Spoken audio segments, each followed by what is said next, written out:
looking back now, so you've done it 4 years. I mean, how would you sum up what Carnivore has done for you? Well, what it's done for me, and together with taurine, the higher levels of taurine which is the antifibrotic, it's mean I'm the first person in Tasmania to be discharged from cardiology. Just recently that happened. So it's not the normal, as I've been told. They've had no other person other than me. Do you think Carnivore diet is basically indicated in terms of correcting an MTHFR. You do not need to see a naturopath. You do not need to take supplements of any sort. Just eat meat or dairy if you don't have a dairy intolerance, and you're pretty much good to go. The thing is, I just felt better. It's simple as it's really plain and simple as that. And the more I shifted towards less plants and more animal foods, I felt better and better.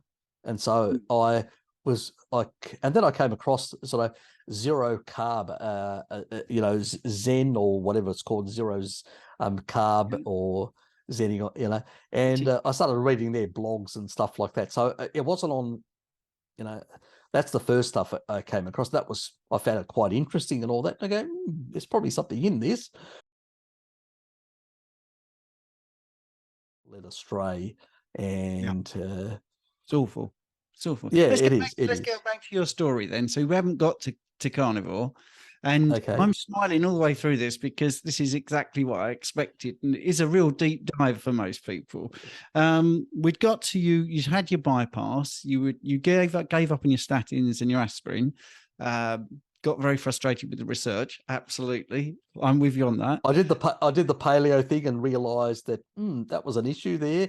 I've just released a video today which covers that point about calcium and GLP-1, glucagon-like peptide 1, and also about serum calcium levels, that certain parts of the population are susceptible, about a quarter of the population. So people can check that out on my on my channel. I'll put a link to it, don't worry. Thank you.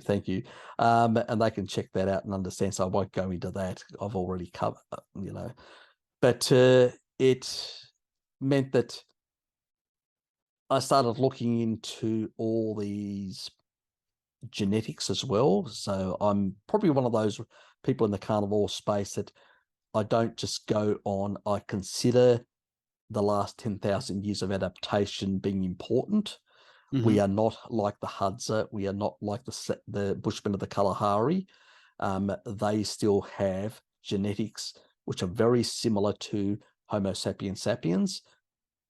A lot of the rest of us have had certain adaptations, and that means that our requirements for calcium, our requirements for certain nutrients will differ slightly from an all-meat diet. So dairy is indicated for a quarter of the population. People will, after they've seen that video of mine, that recent one, they will understand. There is another video that I've covered certain points that are linked to that as well. We're talking raw dairy, aren't we? Not pasteurized. Yeah, that's what we're talking. Look, let me put it this way. Raw or pasteurized dairy, in the end of the day, what's the difference? The difference is basically what you're missing out in is beneficial bacteria. You're actually missing out on enzymes. You're reducing the level of lactoferrin and a number of other peptides. So, what you're ending up with is a sort of lower grade of micronutrients, but the same level of macronutrients. So the difference is really a loss of some of the additional benefits of the food. It's like, it's a processed food in a sense. It is a processed food, but it's not a severely processed food. So it's not going to harm you. I don't subscribe to the sort of the harm sort of thing. People talk about growth factor. It's irrelevant. The receptor sites are different completely. So you're not, you can't use animal-based growth hormone. That's just nonsense. Then people talk about estrogen, where it's not even estradiol, it's estrone, which is 4 times less potent, and it's so little. We're talking about, you can have a couple of glasses of milk and get about 6 to 8 nanograms, when we produce every day as males 53,000 nanograms, and females 630. 600 and I think it's 30,000 nanograms, which it's a drop in the ocean. So a lot of the arguments, and even the IGF-1 thing, there is a peptide that actually can transport a bit of IGF-1 from the milk product, but it's so minor in comparison to how much we produce endogenously within our bodies. It's irrelevant. It's the myth, and I always remind people, who are the longevity populations?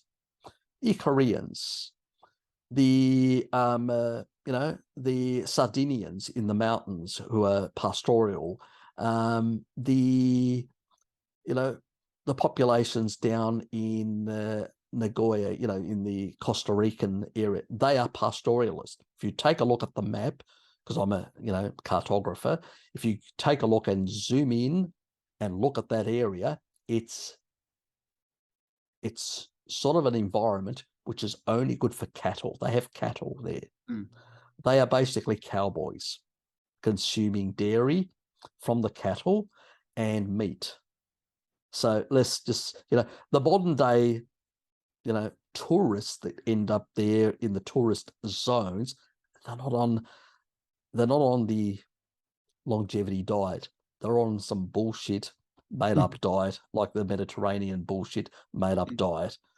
Greece is 85% mountainous, and most people basically consumed animal products. They were pastoralists.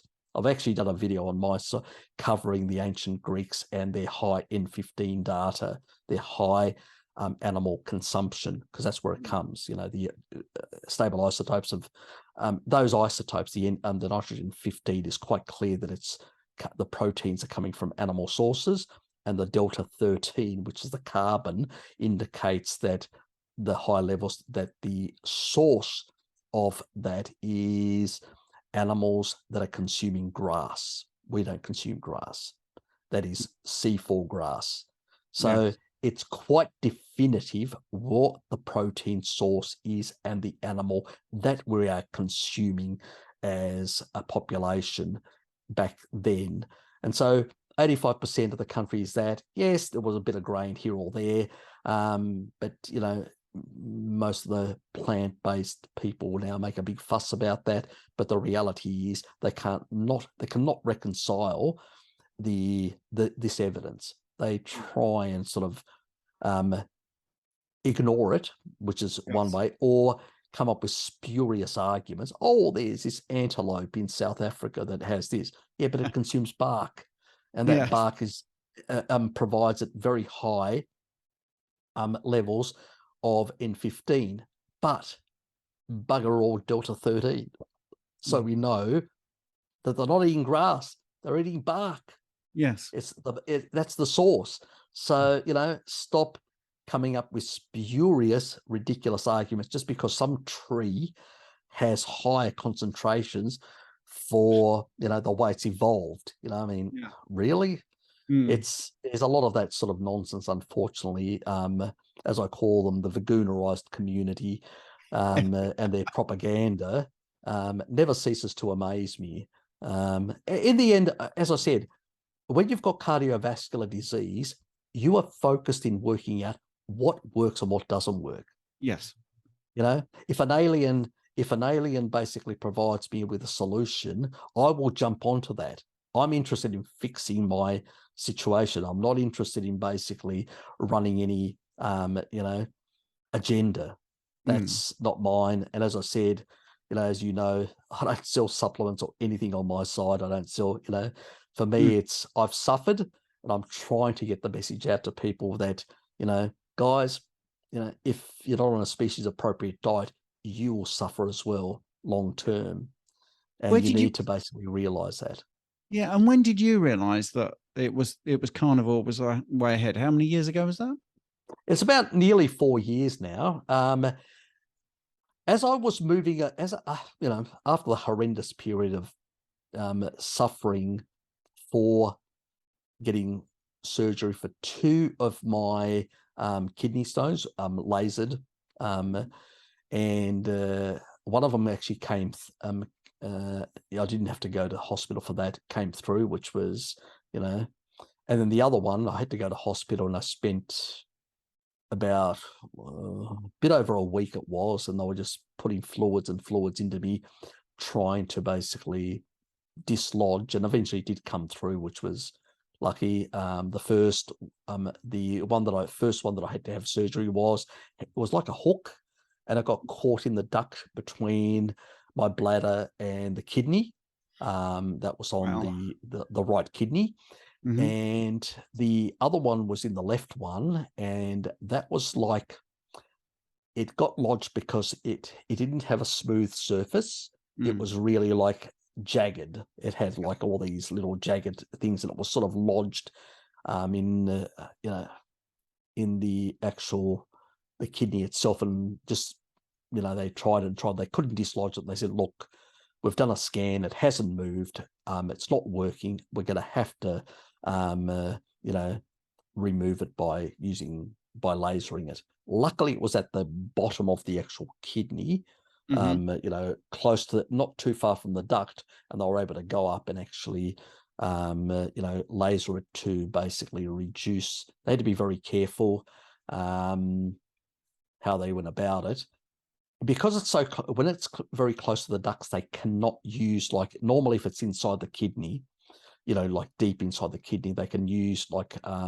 sort of like an ultrasound type approach to basically slowly break it down. But if it's very close to the ducts are very vulnerable, and they can't do that. They have to go in with a laser approach to slowly break it up, and then allow it to sort of slowly get move through the duct and into the bladder. And they had to give me some antibiotics because there is a risk of, you know, infections and stuff like that.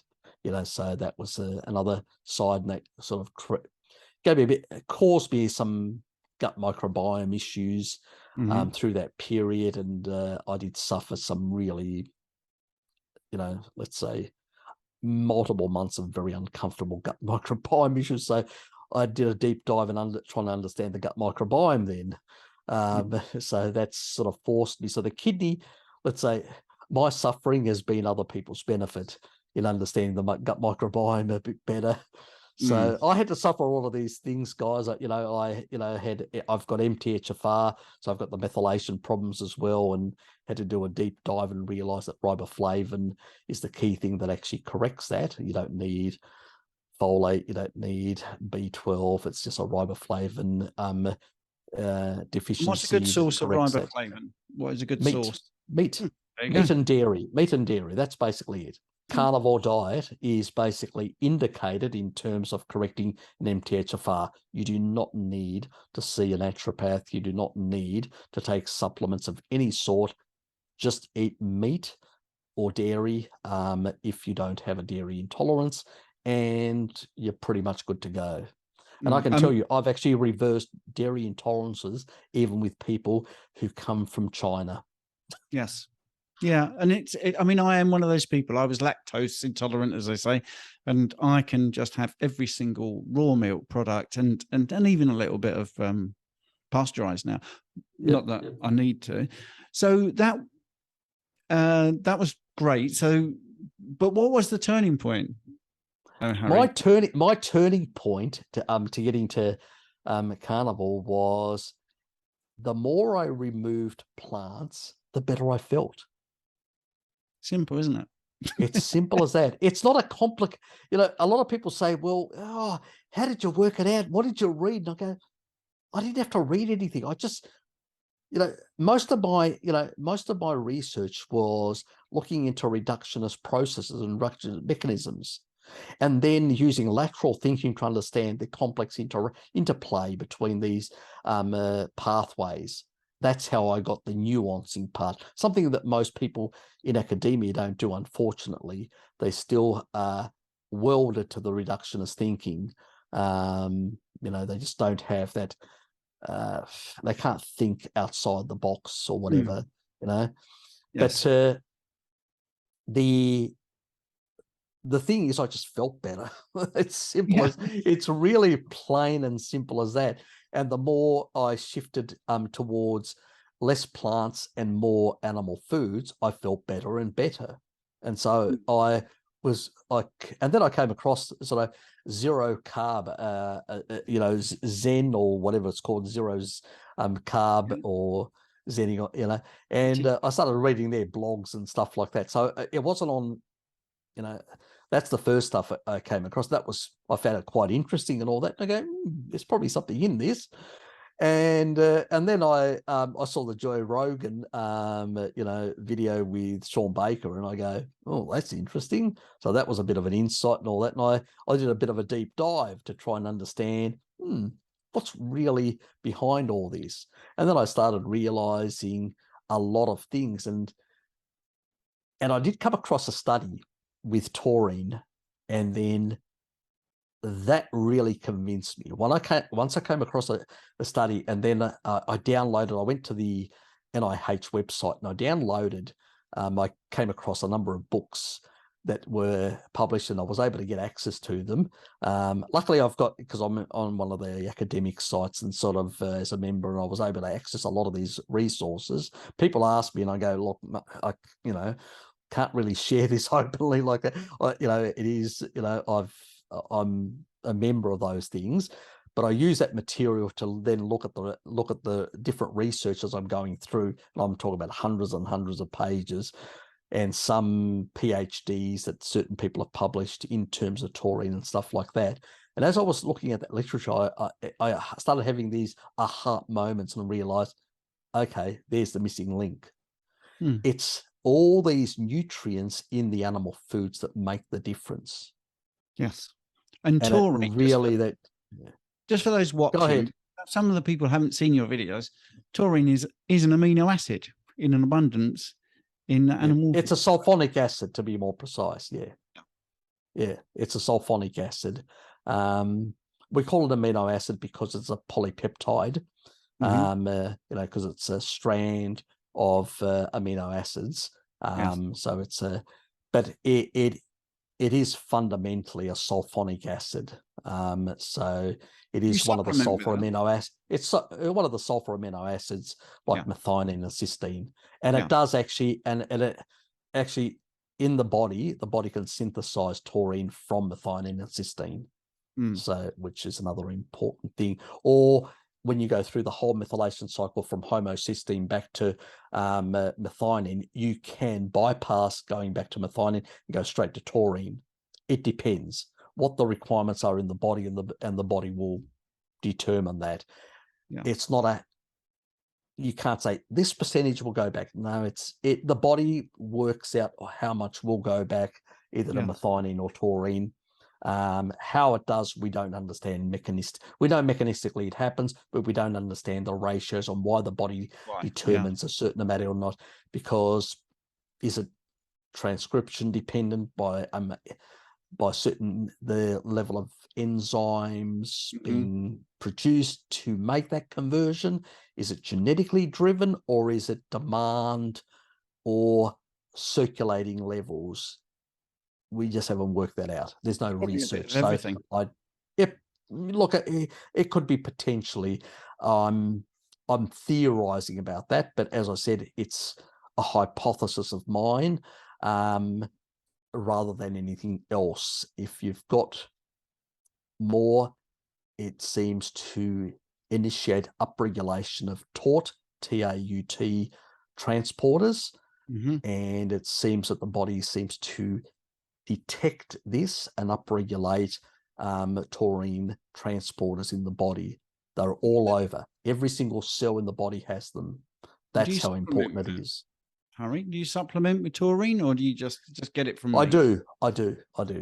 Because I put it this way: I have not lived an ancestral life from birth. Mm-hmm. So I have done quite a bit of damage to my body. Mm-hmm. And meat, well, seafood has more Mm-hmm. in terms of taurine. Eating too much seafood and avoiding eating ruminant animals, you miss out on a whole lot of other nutrients, which are very important as well. Yeah. So you can't approach it that way. And it has a very strong anti-fibrotic effect. It has a strong anti-apoptotic effect. It also will reduce immunosenescence. Mm-hmm. That means it will, the immune system that undertakes, it struggles every day with all sorts of pathogens and things in our environment. Yeah, I'm So going to have to wrap you up because I've got 5 minutes left on my Zoom. not a problem. Not a problem. So, and I'll edit a bit out there, by the way. So you went carnivore, and it was simply that you felt better by taking out the plants. Basically, it's easy as that. Which is great. And looking back now, so you've done it 4 years. I mean, how would you sum up what carnivore has done for you?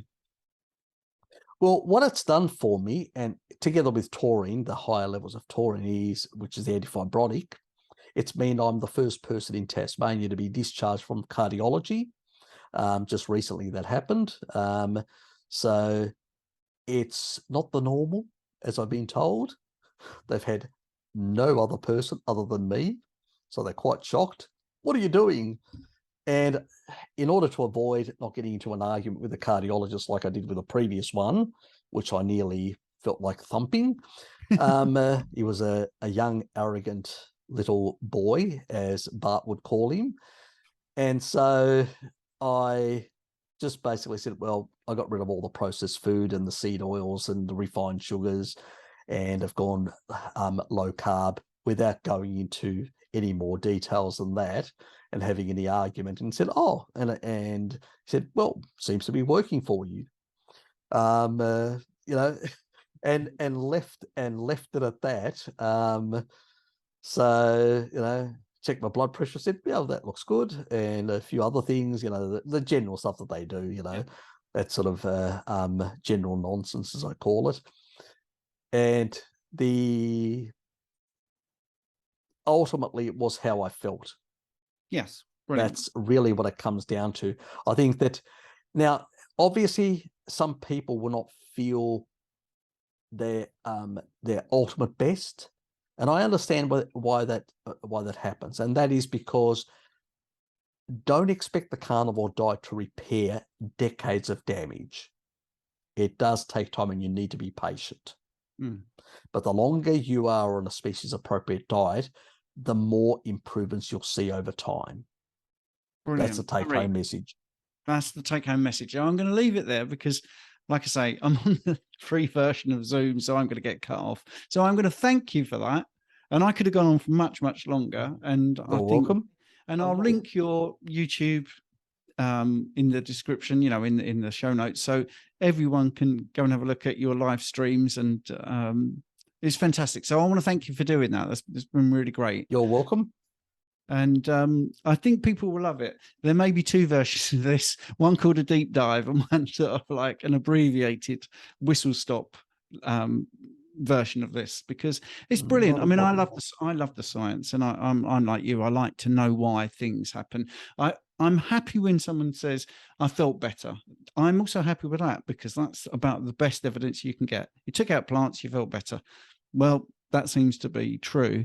And then I also then go off and do a bit what you do. Well, why is that? Why did that person feel better without the plants? I need to know why. And a lot of carnivore for me, I don't know whether you agree with this, is not necessarily about the carnivore diet. It's about what you take out. Yes. It's not, and once you've taken out the rubbish, then you can look at the nuance and like, okay, how am I going to do carnivore to get really optimal? And I think, and I think it's also important to remind people, even if you're, let's say, an older person, don't think it's too late. My father now consumes far more animal foods than what he did in the past, and he's 87, and he feels a hell of a lot better than he felt 10 years ago in his mid-70s. Brilliant. So the take-home message is it's never too late. Never too late. Harry, thank you so much. You're welcome. Thank you for watching. Hope you enjoyed it. Please remember to subscribe, like, and comment, as it really does help the channel. Thank you for watching.